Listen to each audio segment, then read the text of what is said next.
Hello beautiful mama and blossoming baby bump. Today I'm here with Katherine Finley. She is from Sovereign Heart Coaching and we just met about 3 weeks ago at a women's circle, and I feel so blessed to have met her because her work is actually in trauma coaching. But so I don't get it all wrong, I'm going to hand you over to Katherine herself to explain who she is and what she does. So yeah, over to you, Katherine. If you could just give an intro on who you are firstly before we talk about you as a coach, that'd be really interesting. Great, thank you so much for having me. Cool. It feels really So good to be exciting. here. So I am a mom of a 5-year-old daughter, and I'll share a little bit about that story first, if that makes sense, before I go into myself as a coach. Yeah, sure. And I had a really sorry, I just got tripped up. My birth process was a really huge process that brought me into my power in a way that I didn't even know I wasn't in before the process. And I did a lot of preparation work. I was planning on having Layla, who's my daughter, naturally, and so I was a really good preparer. I did all of the exercises and practiced hypnobirthing and read all the books, right? And was really prepared. And I had a family story that I was really working with, that all the women in my family have to have C-sections. Wow. And our hips are too small and the babies' heads are too big. And I had many people in my family tell me that there was no way I was going to be able to have a vaginal birth. And so I was determined to have a vaginal birth. And that story did have an effect on me because I chose to have her in the hospital rather than at home, because I had lingering fears about that. Of course. So understandable. Yeah. Given that history. Yeah. And my birth process, another important piece of the preparation, because I am a perfectionist and I could have been really fixated on doing it a particular way. And as a coach, I had actually been recently working with a client who also wanted to have a natural birth, and she wanted to have a home birth, and ended up being in the hospital and having an epidural to have her baby. And this was quite traumatic for her because she really wanted it to go a certain way. And I was pregnant as I was helping her work through this trauma. Wow. And integrate that experience, right? And see herself again as powerful and not as a failure. And that was this beautiful gift to me as a perfectionist to be more flexible in my standards, in my expectations going into the birth process. And so it was a long and fairly difficult birth process. It was 52 hours of labor, and I did end up having an epidural, and I was able to have a vaginal birth, and which was such a gift. And I think because of all the preparation work that I did, that was not traumatic for me. It was a beautiful experience, even though there were things that were really challenging and hard, and even though I had wished I had not had an epidural. And what I had not prepared for was my daughter, once she was born, she had to be on antibiotics. and they whisked her off to the NICU, and because I'd had the epidural, I couldn't go with her. And I was suddenly alone with my heart out of my body, right? Yeah, that's horrible. And that was something that I had not even thought of. And that then was this piece that felt, it was like an attachment trauma, really. trauma piece for me that I then took a lot of time with myself and with my daughter to repair and heal that. And so, and in doing that, it improved my relationship with her, I'm sure, and is a part of our beautiful attachment that we have now, because we worked with that to have repair, and has brought me just a new perspective of the complexity of the birth process, and how there is this opportunity for women. It's this rite of passage, right? An opportunity to step into ourselves and our wholeness and our power in a way we never have. Or it can go the opposite way. It can be traumatic and leave a woman feeling like a failure, or disconnected from her body, or angry at her body, disconnected from her child. And so that leads me into saying who I am as a coach. Yeah. And so I'm a spiritual and somatic life coach. And so really what I'm passionate about is supporting women, like fully stepping into their divine essence, aligning with who they truly are, and living from that aligned place in every facet of their lives, thriving in every facet of their lives. And a lot of that, the spiritual piece of being aligned with their own source connection, their higher self, whatever they want to name that. And then somatic, like really being embodied in that way, like embodying the divine essence. And I'm a trauma-informed coach. I call it my previous life. I was a psychotherapist that specialized in trauma. And so I really integrate that knowledge, and because it's also often our trauma that keeps us stuck or blocked from really being fully in the body, and trusting our body and trusting our intuition. Like something about trauma has pulled us away from that. So working with clients around the birth process is this brilliant, amazing opportunity to help women clear any trauma that they might have had before giving birth, or those the stories, like the story that I had in my family of like women in our family can't have vaginal deliveries, right? It's this beautiful opportunity to work with that, to create more resilience in the system for giving birth. And then if there is trauma in the birth process, like that also is this beautiful opportunity to come back in our power, because life has trauma. And it's not about avoiding trauma. It's about like, we can seek to be resilient, right? So things aren't as traumatic, but we can't avoid trauma altogether. And then it's about healing that, so we are even more ourselves, even more fully aligned, because we've moved through that challenging experience. Yeah, that makes total sense. I mean, when we were talking earlier, you said something about for the baby, it's the first trauma really being born, isn't it? So obviously we can make it as peaceful and tranquil and lovely as possible, but there are all kinds of things that you can do to help it as well afterwards, which we'll talk about a bit later with the baby. But yeah, life is traumatic, and it's how we deal with it. A lot of this course is obviously trying to prevent it. But I'm aware that I can't totally shield you from that, so that's why someone like Katherine is very helpful to have to help process it if it comes up.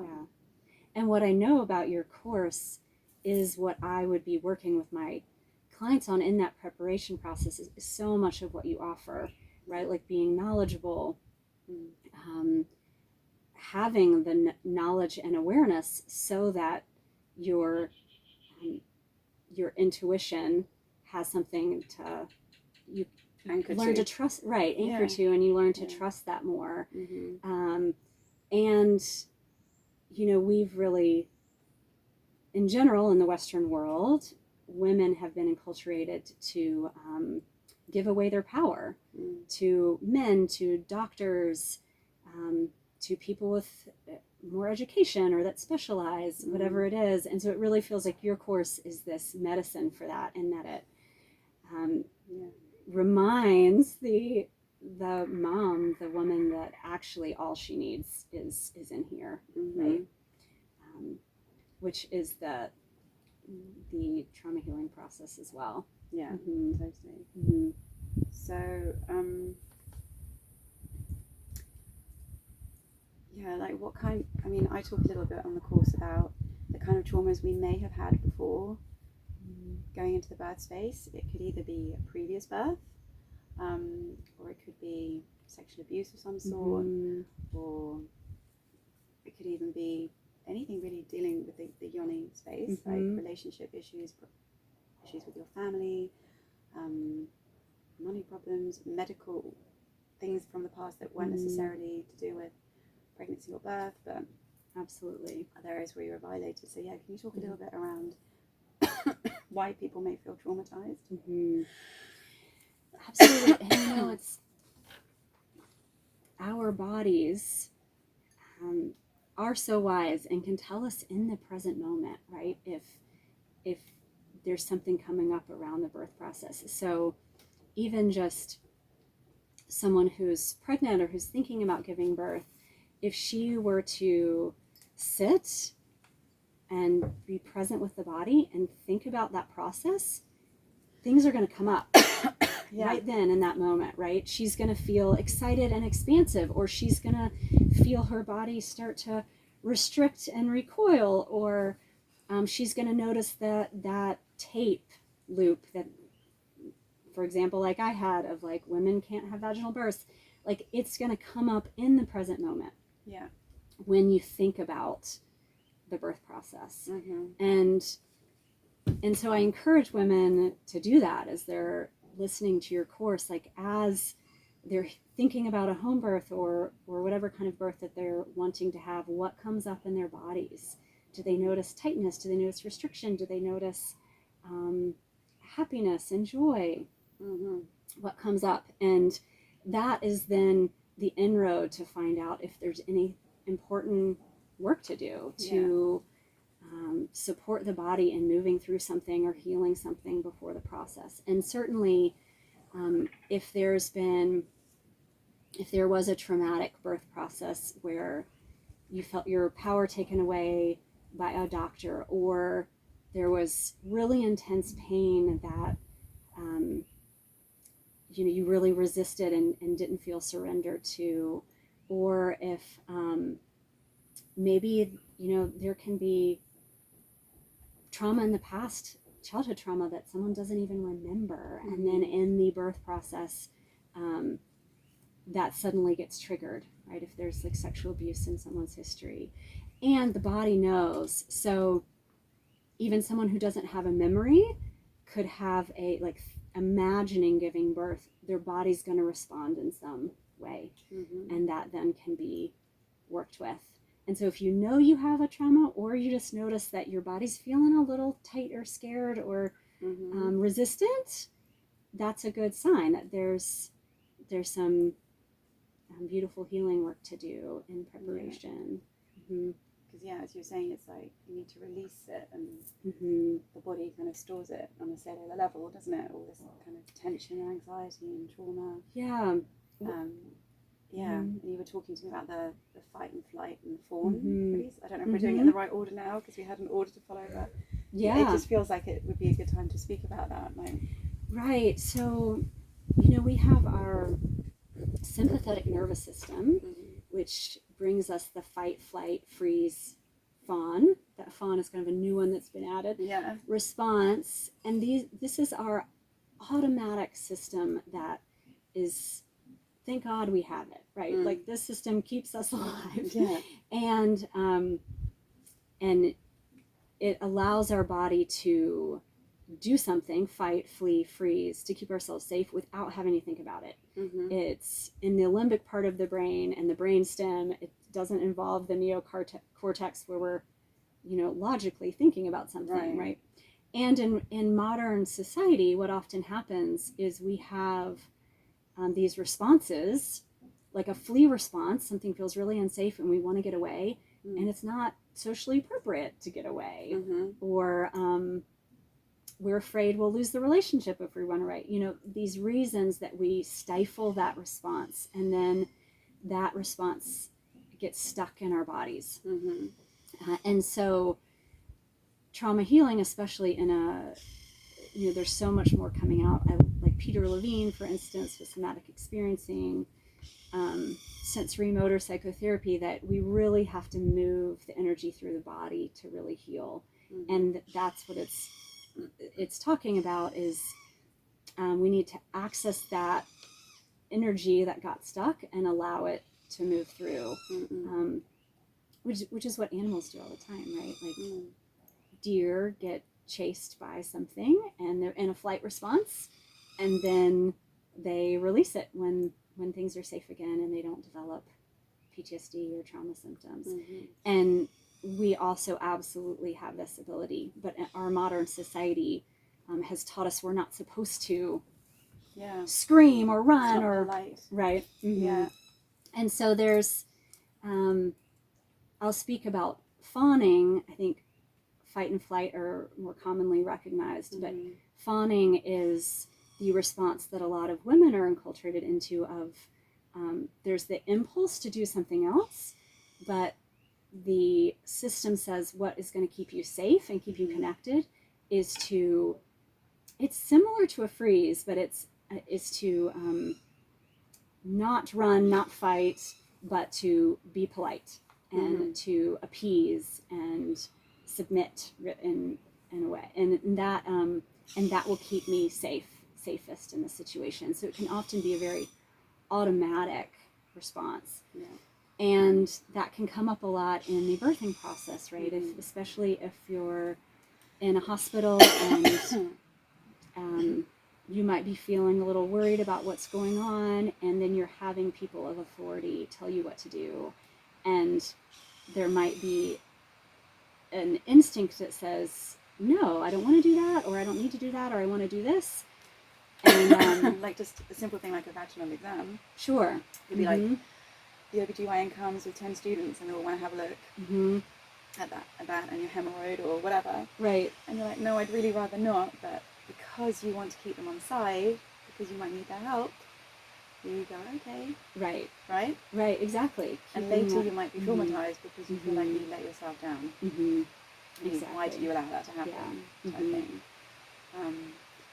But yeah, I think it's very, very normal. Yeah, absolutely. When it's not your environment to, feel like you have to appease people to keep you safe. Right. And that's then this way of giving away our power, which is what ultimately can feel traumatizing. And we can also feel like a failure later after that. Like, I wanted to do it this way and I didn't. And and really it was this automatic response to keep yourself safe. And after the fact we can say, why didn't I do that differently, right? But when we haven't processed that trauma, in that moment, we don't feel like we have a choice. It's an automatic, sympathetic response. And when we were talking about this earlier, it was quite interesting because I said, actually, if I had been in that kind of environment, my sympathetic nervous system would have been triggered. So again, it is helpful, especially at the end of birth, because it gives you the gumption to birth that baby. You need to kind of be a bit stressed for it to happen. You can't be uber relaxed. That's why I like the home birth environment personally, because, for example, for two things. Firstly, I was in the birth pool and I realised I was getting too relaxed and I needed my sympathetic nervous system, or I was never going to have the oomph to birth the baby, right? And so I got out of the birth pool and my husband kept saying, why are you moving so much? Normally you don't move so much. So maybe that was my fight or flight. Like, I needed to move. I was following my body, which I probably wouldn't have done in a hospital as much because I was really moving around a lot. And then I realised the baby was back to back, and that to get him out I would need to really roar. And again, I'm a polite English person. I don't think I would have felt fully and able to be in my body like that if I was in an environment that wasn't my own. And I even warned my husband. I was like, hold on to your seats, it's going to be loud, like, because I really have to dig deep to roar him out. And I did, but I don't know if I would have if I'd been in the absolutely systematic, like I said, fight, flight. I probably would have been the fawn Mm-hmm. being in hospital where I'm like, oh no, I can't do that. It's too loud. I can't move around so much. I'm being disruptive. I don't know if I would have got my baby out. Really, I might have needed help in that situation. Yeah, there's a lot of forces in that environment, right? That encourages that fawning response. Yes. Mm-hmm. So, you know, in birth, really, you don't want to so much activate the systematic nervous system. You want to be super chill, that you can do what your body needs to do. And believe me, at the end, it gives you that little bit of adrenaline you need to birth the baby, but it's not what I would call stress. It's a little bit of adrenaline. It's like a push to let you do what you need to do. Right. Because we were talking earlier as well about, you know, not wanting to come across as judgmental and like home birth is the only way, and because that can be very traumatizing for women, like you said, if it doesn't turn out the way you wanted it to. And I was saying to Katherine, but we need to be careful, because if we're in a different environment and we're feeling vulnerable, it's very easy to be manipulated into doing something that you don't really want to do, but you think at the time, okay, this is what I need to do to get to the other side. So to not create trauma afterwards and think, oh, I wish I hadn't taken whatever, the epidural, I wish I hadn't submitted to having a C-section. The way to avoid trauma is making sure it's really your decision. It's what you really did genuinely want at the time. It wasn't someone influencing you, because you don't feel traumatized by having taken the epidural, right? You're fine with it because you chose. It wasn't something that someone put on you. And equally, you don't want someone saying you have to stay at home when you think, no, I really would feel safer at hospital now if something doesn't feel right, because you might regret that later and feel traumatized. So you really just have to, and the point of this whole course and what Katherine is doing as well, is to really empower yourself to follow your intuition and your voice, not someone else's, because that's what causes the trauma if you go against yourself. Right? Sorry, I rambled on there a little bit. Exactly. And it's through our work, whether it's like, you know, alignment work with me and coaching, trauma healing work, like it's that work that I get so jazzed about, right? That helps women be connected to that, their own voice and their own intuition, which is, it sounds like so much of what your course is doing. And clearing the gunk out of the way that keeps us from doing that, the belief systems and the noise of other people's opinions and and you know, I've chosen to only have one child, and in processing my birth with her and the afterwards, because of that healing, like I feel like I reached another level of healing, whereas it feels really clear to me now, if I had chosen to have a second child, like my system feels very safe about doing a home birth, right? Whereas because of the healing I did through that first birth process. So it's really beautiful to feel that too. Like every time we take something on to heal, we reach a new level of aligning with ourselves. Because I know so many people, it's daunting, isn't it, going through this process. Some people don't really want to think about it again. They feel traumatized and they'd rather just avoid it altogether and not go there. Often because they don't know who can hold them and support them through it. That is a big part of it, obviously. But also it's just damn uncomfortable to revisit the trauma and work through it. So two things to that. The first one is, could you tell us a little bit about what you did? Because I thought it was such a beautiful story, and you really enacted how you wanted things to be. And then, secondly, just to kind of touch on why do it? Because you mentioned your sister. That's not too much to disclose. Chose to just avoid natural birth altogether after a traumatic experience. So why is it worth it, really? Right. So anyway, first, we'll talk about your experience. So the traumatic part of my birth with Layla, again, was when she was whisked off away from me. And how long was she away from you? She was in the NICU for 14 hours, but I got to be with her at about 2.5 hours once my legs were able to move. I could hold myself up, right? and I remember feeling frantic.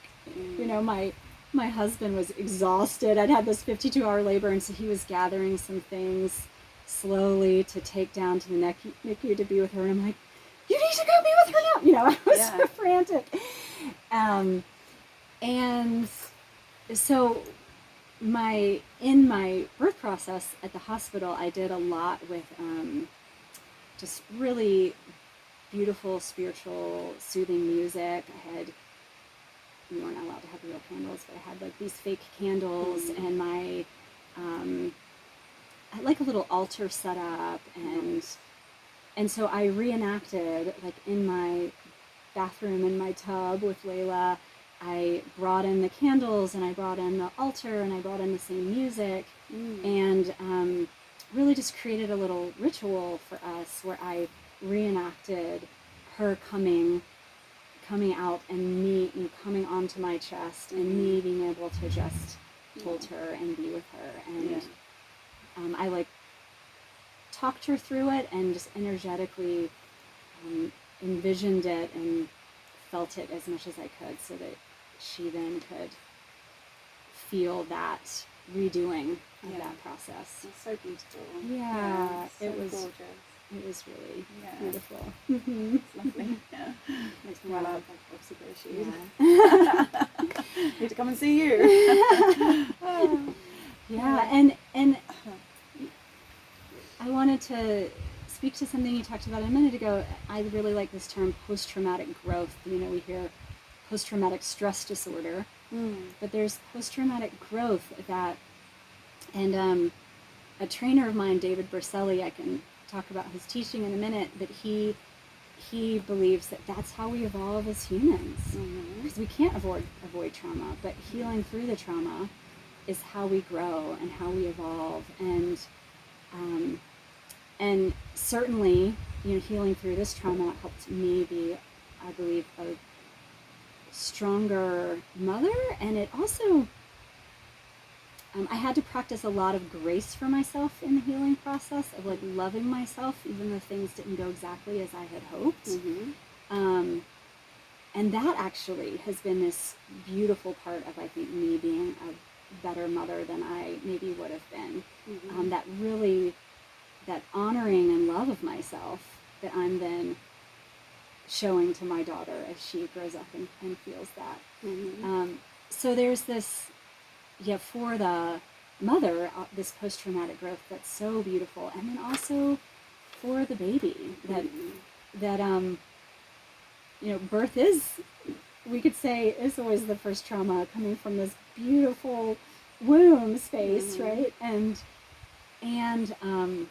it's not about, like, we cannot prevent our kids from being traumatized in some way, from going through trauma. We can help them be resilient, and we can help them heal. And even, you know, babies that are born through C-section, there's beautiful interventions, because there's a lot that happens for the nervous system when the baby goes through the birth canal that they don't get to have when they're C-section. And there's beautiful craniosacral work, and I think osteopathic work, that actually simulate that experience, and so that they can really push with their crown, and it works with the spine, which then works with the nervous system, to have a reparative experience from that, if they need to have there needs to be a C-section. So I want to say that to say that, you know, we all have our plans, and we want to have our vision for how our birth goes, and it will most decidedly be at least a little different from our vision, right? And in some way, and that's just how it should have been. And then we can work with that in whatever way that looks like. If we're working with our child to promote healing in some way, or ourselves, or both, that can be a beautiful experience for bonding with your child at the beginning of their life. Because you realise you have to be a little bit, or very flexible when you become a mum, and adapt and I always joke that, Exactly. you know, with our first, we're like, they'll only have wooden toys and only eat organic food, and, you know, we will never swear in front of them, and it will all just be, I mean, like, oh, wow, the reality is, you know, you could beat yourself up when you feel so traumatized that you're not the perfect parents. That isn't true anymore, you know. Right.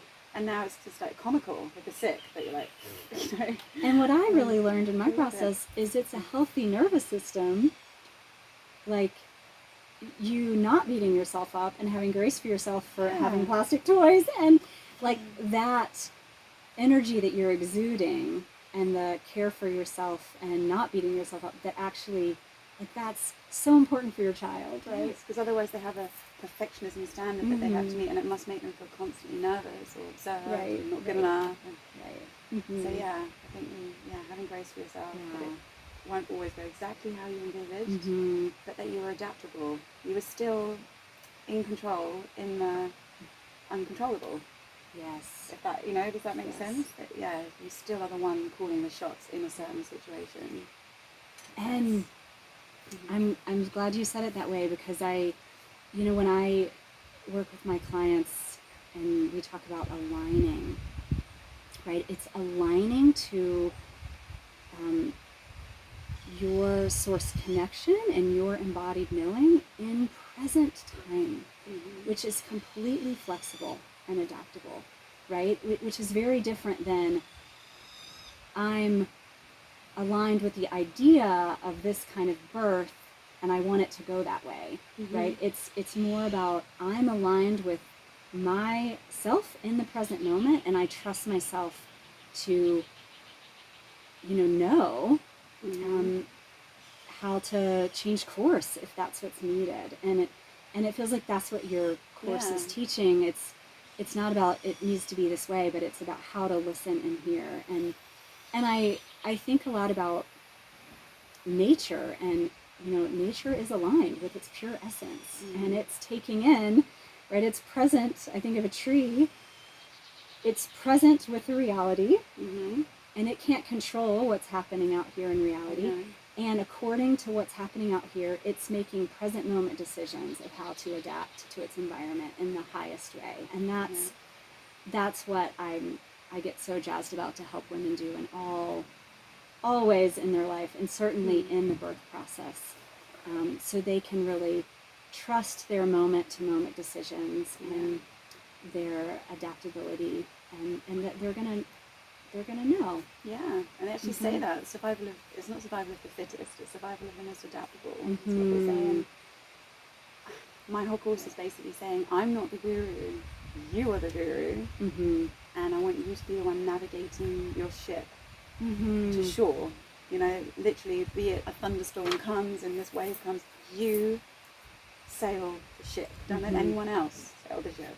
You know, you can have people shouting ideas at you and everything, but ultimately you're the one at the helm. And you may have to be flexible, you may have to go slightly off course, but you're going to get yourself to shore. No one else is. Yes. And also with that, to not put too much, to kind of let go of this perfectionist pressure. I think it's actually quite good to just touch on the fact that, sometimes, even though you are being fully taking ownership of it by being the one that's navigating it, at the same time, you have to realize that surrender is the way. You're owning it, but sometimes, just the environment around you is something you can't control. And being comfortable with that too. So you're in control with the fact that you're not in control, if you know what I mean. Because some people say, oh, but what if something happens during birth? Because, of course, I've done lots of free births. And I'm like, of course I've had to think of that and face that. If something goes wrong with me or the baby, I have to be comfortable.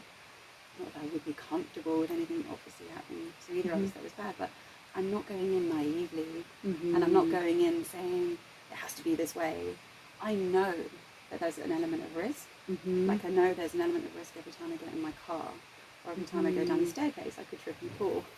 But I'm not going to let that fear or anything like that hold me back, and I'm not going to be naive in saying that I can be perfect. Because again, that would be really traumatizing before I've even given birth, to think of, oh, but it's all down to me if something were to go wrong. You know, I control everything. It's like, you can't. People pass away in hospital too. Yeah. You know, actually more because of the amount of interventions, actually. So shit sometimes happens, and it's being mature about the potential for those things to happen. It's such a paradox, right? Right. That it's often surrender that brings us into that alignment, and it's freeing. And I think about it takes the pressure off. The head, heart, and gut. Mm-hmm. And we're so taught to lead with our head and learn the right things, and you know, do it because it's logical, right? And then there's the emotional space, like following your heart, and then there's the gut, which is like our intuition, and I believe the part of us that's really created or really connected to our animal instincts, right? And so I like to think of head in service of the heart and the gut, rather than the head leading the way. And so that's what we do most of the time. And so, and so it's still really helpful to learn the things, like taking your course, and you're learning the things, and then integrating that into the body, so it's in service of the heart and the gut, the intuition. And we talked a little bit before we started the video too of, I mean, there's deep work to be done that I think is beautiful around death, and it absolutely is a possibility in the birth space, right? Yeah. You know, I mean, a lot of women say that they enter this death space as they go into that transition phase of birth, and so you finally surrender to, like, I can't control this, it's bigger than me. And when we really face that we could die at any moment, there's a different what I've found in myself and helping other people process through that is there's a different level of safety that emerges. It's a safety that comes from, I am spiritually safe no matter what. Exactly. And no matter what. And so therefore, I don't have to feel safe by following what the doctor says or these external ways of feeling safe, right? There's this deeper level of safety that we can tap into. That's like, I'm safe because I am connected to the oneness. Exactly. Yeah. So it is this incredibly beautiful paradox.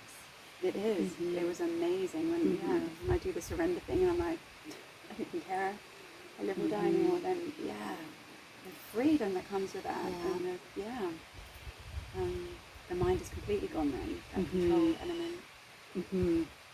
And at the same time, you're so empowered by making that decision. Right. Yeah. The responsibility isn't all on you. It really is. You're connected to the oneness, and what will be will be.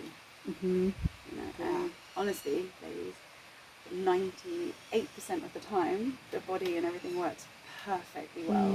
So you've got very high odds of what will be absolutely perfect if you feel safe and in tune with yourself and can surrender. Right. Because like I said, I mean, the risk going in a car and something happening is much higher than that, much higher. But we don't, hopefully, feel nervous every time we get into a car, because it's something we do every day. You just become comfortable with that risk. Right. But literally living is a risk, right? Absolutely. And I think the birthing really shows you that, and then you can relax into it more. Almost, if you haven't been too traumatized, or you've done the healing work around it. And like I was saying to you, it makes me sound like a terrible mother, but because I've had a few children now, and a lot of them are boys, they do incredibly risky, frightening things, especially if you're a first-time mum, or maybe you only have 2 children.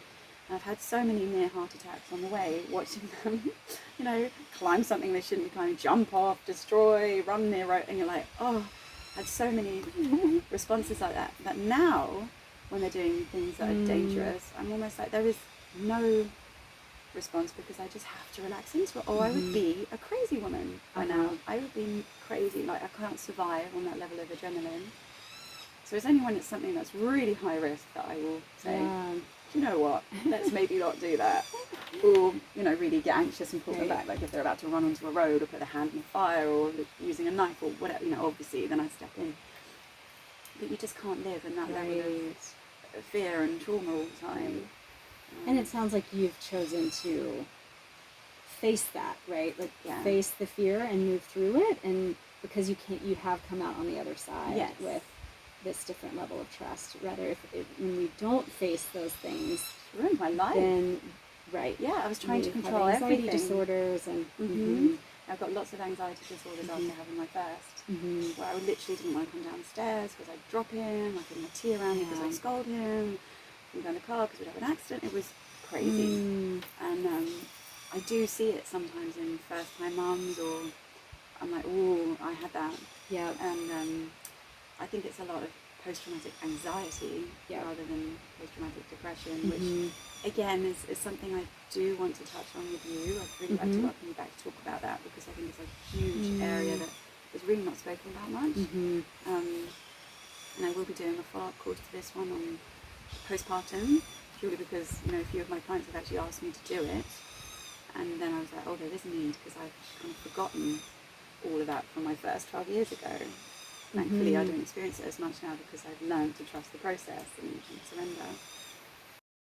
Hey beautiful mama, this is Chrissy again. If you want to find out more about me or on how we can work together, just head to my website, which is blissfulbirthing.com, and from there you can scroll down the page and you'll see the links to my other social media channels on there, and it would be great if you could follow me on there. And can I also ask you a massive favour? Could you rate and review this podcast? Because that way we can help reach more women like you who want to join a nurturing birthing sisterhood like this. And of course, feel free to share this with as many of your pregnant friends as possible. I really hope you enjoyed today's episode. Talk soon.